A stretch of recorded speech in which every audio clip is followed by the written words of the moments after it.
So the typical analysis, whether you are using moving averages or trend lines, whatever you are using, it's very important to add a volume profile. And here's an example. I have the SPX 500, which is S&P moving, and it's retracing. Now, is it a good area to find a resistance here? Is it here? Where is it? You don't know. Um, so here, this level here is a retracement. Uh, you don't know whether it's good or not. Simply you do, let's say I'm using Fibonacci. I like Fibonacci. The reason why I use only Fibonacci as an added extra added indicator to our indicators is because I don't want to use multiple of them. I already use a few of them. Some of you will use moving averages, some of you will use trend lines. So once I did my Fibonacci from the top to the bottom, and you notice how both of these sorry, both of these levels are prominent levels. This top has a power line, which is a very good indicator. The bottom has a power line. So these both are very prominent levels. The next is we found now a price here, which is the next resistance level. So let's mark it.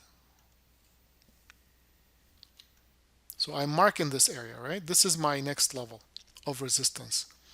Now let's add volume profile to it.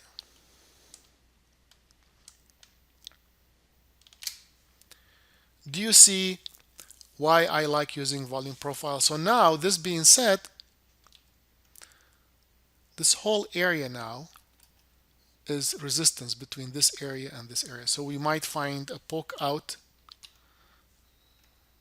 and poke back in right in this zone, right in this area. This is all resistance.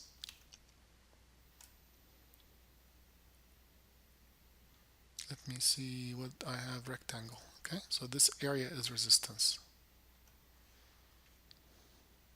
and I'll mark it. Could be a do or die level. Okay, let's find another one. This is silver. This is an example. I have the weekly, the daily, and the weekly here. So let's assume that we need to find out what's going on with silver. Silver was up, down, and then up. What's next? It could be an uptrend, but I need to find resistance. What is my resistance? See, it's 22 area, 2286 market. See this area? This is on the weekly.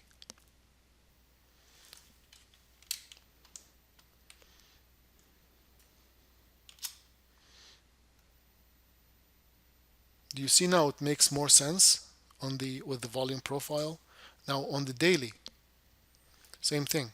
I will mark the same arrow now printed from the weekly to the daily, and I will do this Fibonacci. Some of you would use I didn't get an answer about what other instrument or indicators do you guys use for technical analysis. If you guys can help me out, but I also use VWAP too. You can use the VWAPs too. On the smaller scale, I use VWAPs. But for longer term, you see, we have this level, right? If I remove my Fibonacci's at the, so now I have a zone for silver resistance. It is between here and here. So this zone, sorry, this zone here is resistance, which will be a do or die. So at this moment, I see the gold to go up. Sorry, the silver to go up. I still see it to go up.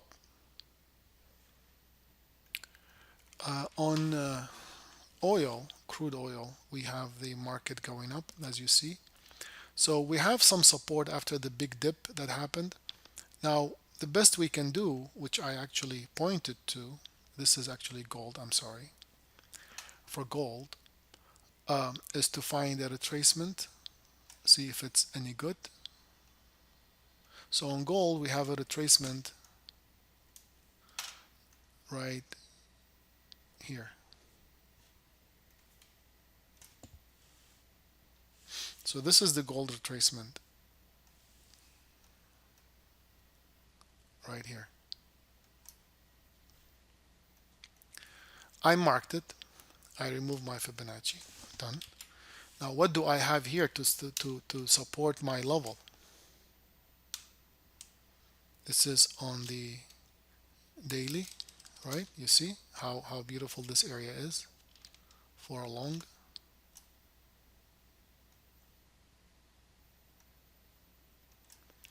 And if you look at 60-minute chart, this is the same level, correct? You bring your Fibonacci levels, sorry, you bring your volume profile level. You see the support that I have from this zone here. So this whole area is a support. So this is, how I look at my analysis in the mornings and do my analysis. And of course, same thing applies to the euro, to everything else.